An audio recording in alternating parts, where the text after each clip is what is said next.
Hey guys, welcome back to another video. Hope everyone is having an awesome day today. Don't forget, election coming up, guys. 22 days until Donald Trump goes against Kamala Harris. It's going to be a big night. All right, so Dennis Quaid is going to give has given a fiery speech calling on voters to support Donald Trump at the Coachella rally. We're going to take a look at this clip, and I do want to note, guys, that the audio quality for this clip is not the best. But let's check this out. Hello, everybody. God bless you. God bless America.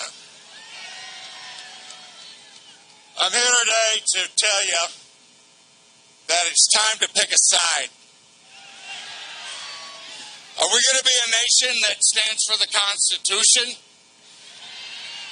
or for TikTok? Are we going to be a nation of law and order or wide open borders? Which is it? Because it's time to pick a side. I'm an actor, and I just had this movie come out. It's famous last name Reagan. My favorite president of the 20th century. And it's amazing how the issues of the 1980 election are very similar to what they are today. I don't know if those of you who are of a certain age here probably remember the inflation that was going on back then. 20% interest on a bank loan. We had Iran hostages. We were a nation in decline. That's what they told us. Ronald Reagan came along and said, no, we're not a nation in decline. We're going there. And we followed him. Let's go. The same with Trump. With President Trump. My favorite president of the 21st century. Nice. So, I voted for Reagan. Went into the voting booth. And I was glad to do it. It was my second time voting. I think I got it right this time. And I went and I voted for him. I went home. I was living in L.A. I had a roommate. He said, who'd you vote for? I said, Reagan. He said, you were kicked out of the hippies. So I turned in my card right then and there. But, I'm going to ask you a question that Reagan asked America back then. And I think it's the question that got him elected. Are you better off than you were 4 years ago? 4 years ago, under President Trump, we had energy. We were an energy-independent nation. We had cheap gas. We were actually exporting oil to our allies and our friends. Today, Putin is making money hand over fist, selling oil that he uses to pay for his Soviet-style comeback war that he has with Ukraine. And while we're shutting down our pipelines over here and capping our wells and begging Saudi Arabia and Venezuela to will you please sell us some oil? We're kind of short right now. Wow, that's such a great question, guys. So, are you better off today than you were 4 years ago? Talking about everything that the government can control. We're talking about prices that you're paying. We're talking about taxes. We're talking about... it's funny how many things come back to money, but talk about world peace. Are we better today than we were 4 years ago? Fantastic question. Put your comment down below. Let me know what you think. Are you better today than you were 4 years ago? And then also, guys, if you don't mind, hit that thumbs up button, like the video. All right, let's continue on with this. Today, and what about inflation? What about it? When he left office, inflation was under 2%. That's true. It's like nothing. It was free money almost. Today, all you got to do is go to the grocery store, go to the gas station, go to the department store. There's evidence enough right there that we know that fairy tale called Harris Bidenomics just doesn't work. 4 years ago, peace in the world was not just some kind of fairy tale either. Peace in the Middle East, Trump actually was right on the verge of accomplishing the Abraham Accords. Yep. that would have recognized Israel by Saudi Arabia and other Middle East nations, and would have had us on the road to peace that we have been so trying to get to since the biblical times of Ishmael and Isaac. Yeah. And then there was Afghanistan. Trump had negotiated. We were withdrawing with honor and order. We'd been there for 20-something years. It was time to get out. Yeah. And we were getting out with honor. Trump even let the head of the Taliban know with a photo of his house that America was willing to make a house call if one soldier was killed or shot at during that time, and they lived up to that deal. Incredible. I guess he didn't like house calls. Iran was bankrupt. They weren't able to give weapons to Hamas and Hezbollah. And look at where we are today. We basically funded that war. 4 years ago, we had a secure border. We were on our way to even doing more and having a wall. Mm-hmm. That's what a nation is. It has a wall.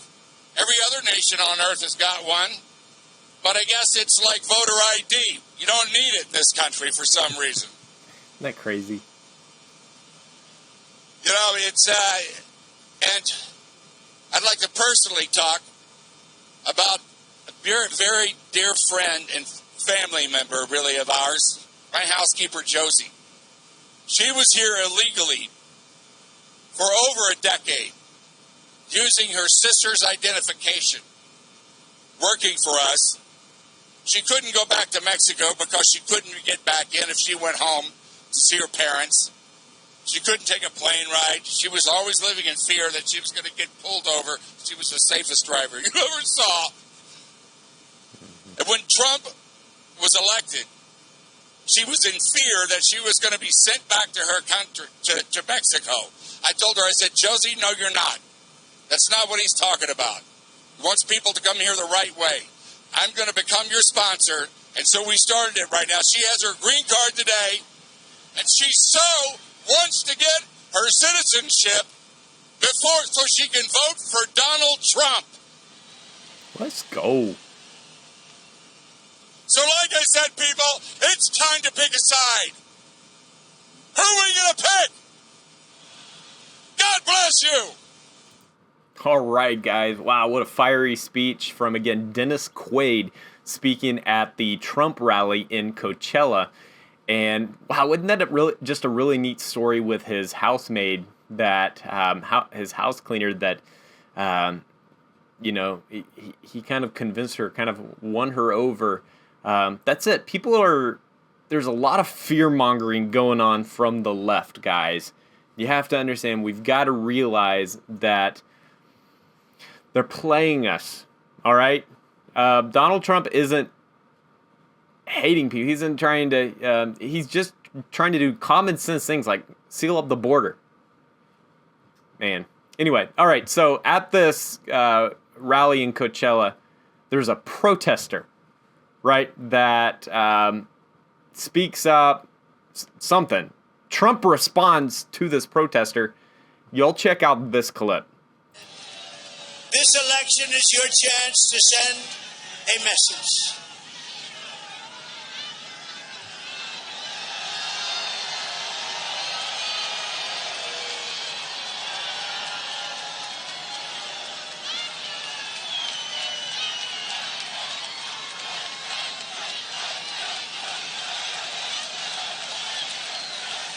Back home to mommy. She goes back home to mommy.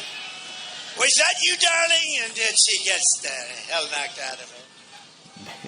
Her mother's a big fan of ours. You know that, right? Her father, her mother. Now, you always have that. Now, tomorrow, here's the only problem. So we have like 100,000. We have a lot of people. You know, in Butler last week, we had 101,000. Can you imagine? Celebrating the life of a great person, a great fireman, actually, Corey. But we had 101,000. So whether you're a Democrat or Republican or independent, this election is your chance to send a message to the world that the people of California are not going to take it any longer. Okay, so there you go, guys. I couldn't hardly see what was going on with the protester, but Trump stopping his speech and reacting to this protester. It wasn't the only time that he stopped his speech at this Coachella rally. He also stops his speech because apparently someone in the audience has a medical emergency. Y'all check out this clip as well. Definitely World War III. We're very close to World War III. Very, very close. Are they okay back there?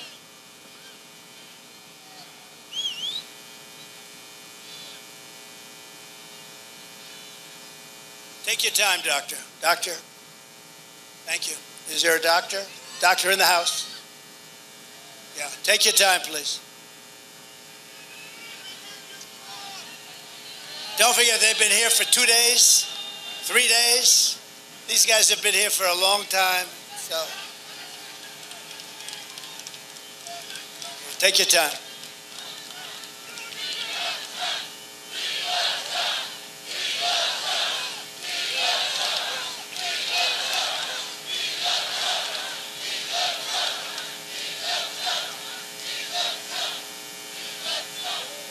Thank you very much. Great.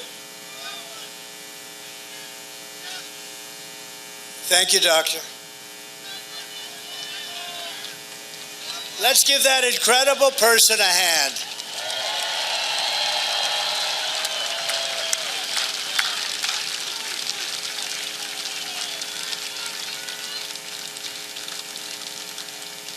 Thank you very much.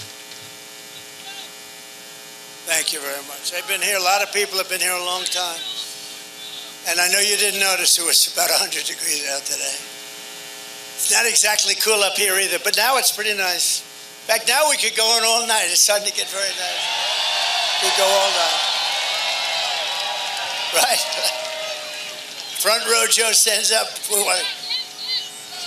They want to go all night, I'll tell you that.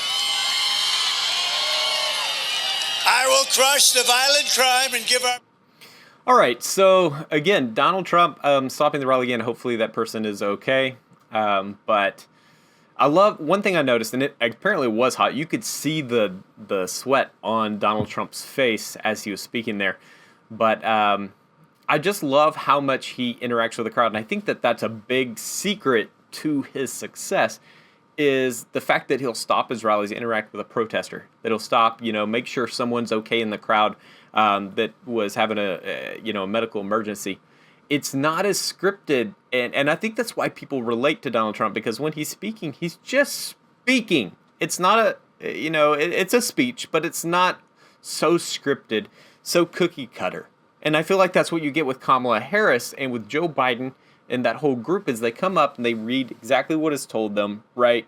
But there's no personality behind it. It's not real. You can feel the fakeness, the hollowness of these other politicians, and I really do think that that's the secret to Donald Trump's success, and every time he speaks, and just that's why the crowds love him. So at this rally, Donald Trump plays this clip of Kamala Harris on The View, and he says that this clip, what she's saying here, is disqualifying for her to run as president. Y'all check this out. We are going to become, and quickly, the greatest, strongest, freest, safest, and most powerful nation the world has ever seen. And on day one, I will close the border and I will stop the invasion of illegal criminals coming into our country. And despite all of the damage that she has done to this state and to our nation in the past 4 years, she's the worst. She's terrible. She's terrible. Thank goodness she doesn't have much energy, because if she had real energy, she'd really be bad. Kamala Harris said this week she can't think of one thing, not one thing, that she would do differently. Take a look. I'll show you a few. Would you have done something differently than President Biden during the past 4 years?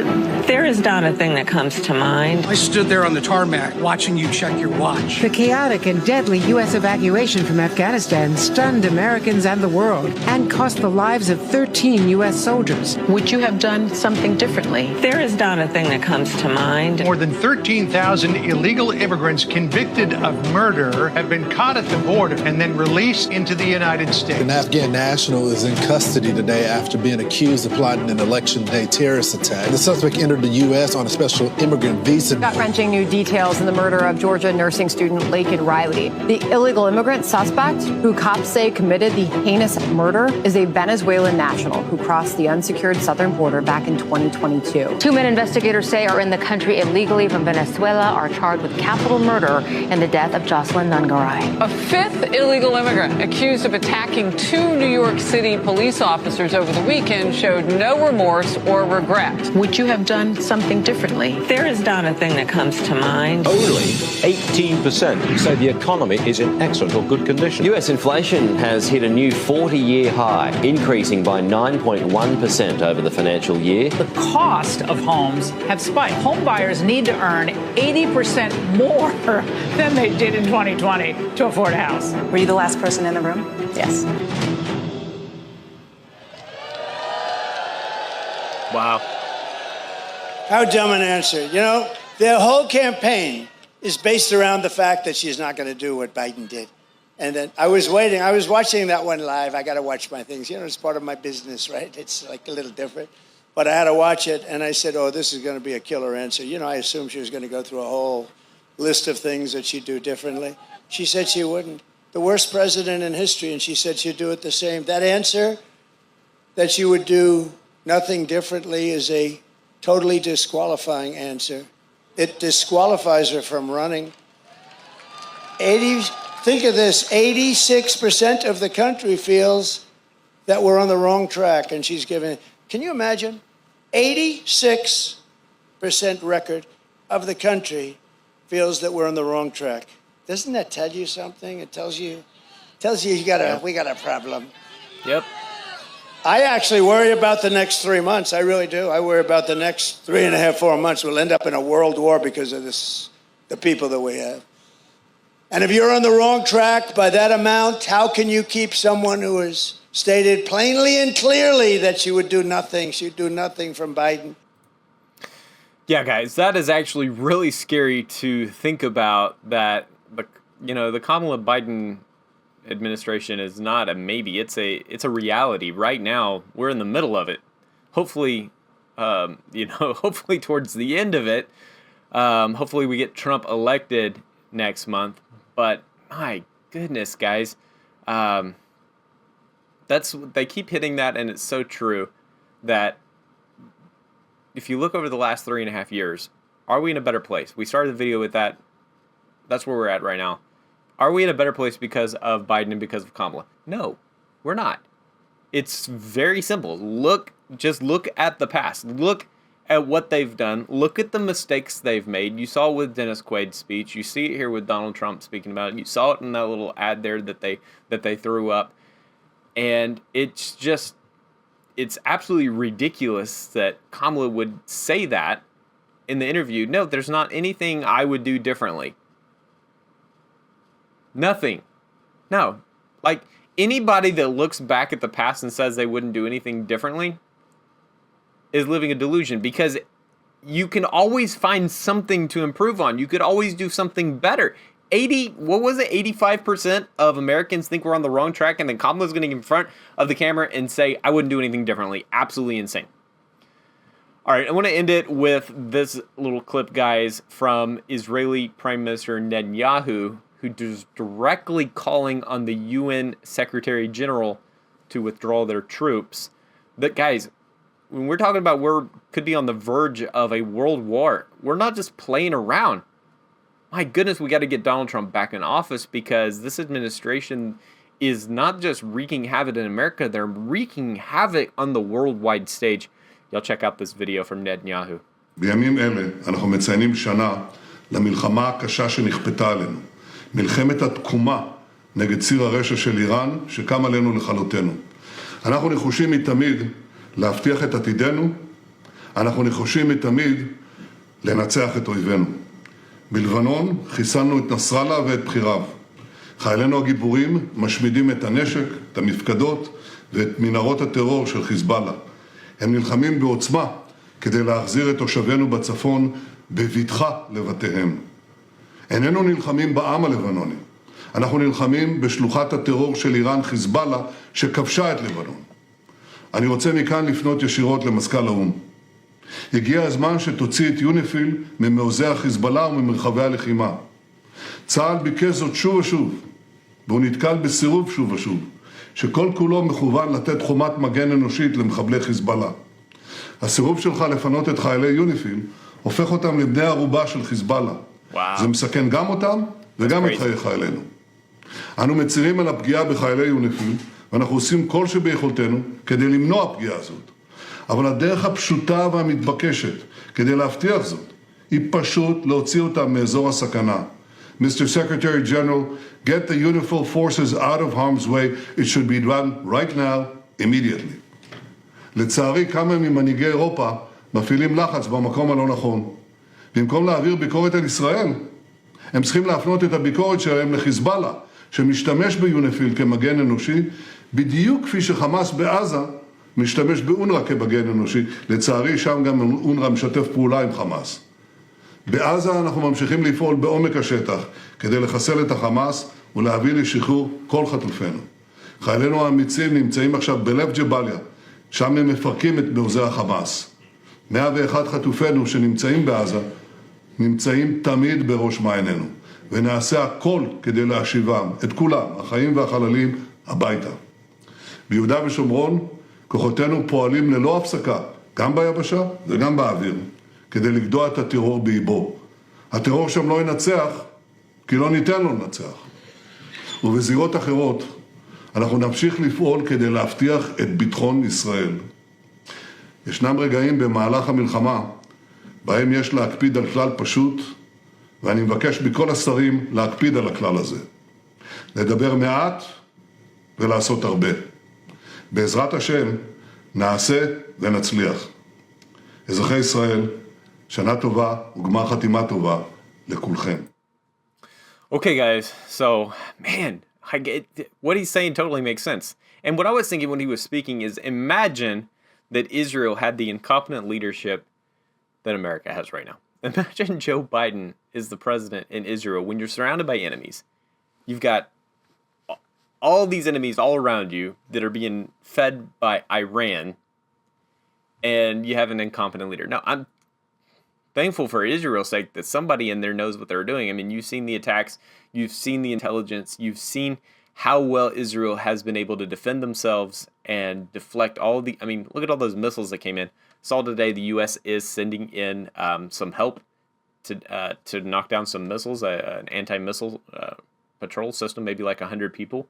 So that's awesome. That's great. You know, anything we can do to protect our allies. But it's crazy to me. Again, what he's saying, like, why won't the UN pull the troops out? Why won't the UNIFIL troops get pulled out? Like, it doesn't make sense to me that you're leaving them in harm's way, knowing that Israel's going to bomb these places, knowing that Israel's trying to get rid of the terrorists. Doesn't make sense. All right. Leave a comment down below. Let me know what you think, guys. I appreciate y'all watching this video. Like and subscribe for more videos like this. I'm making a video every single day. So I'll see you again tomorrow with another episode. Y'all take it easy, guys. And yeah, I'll see you later. Peace.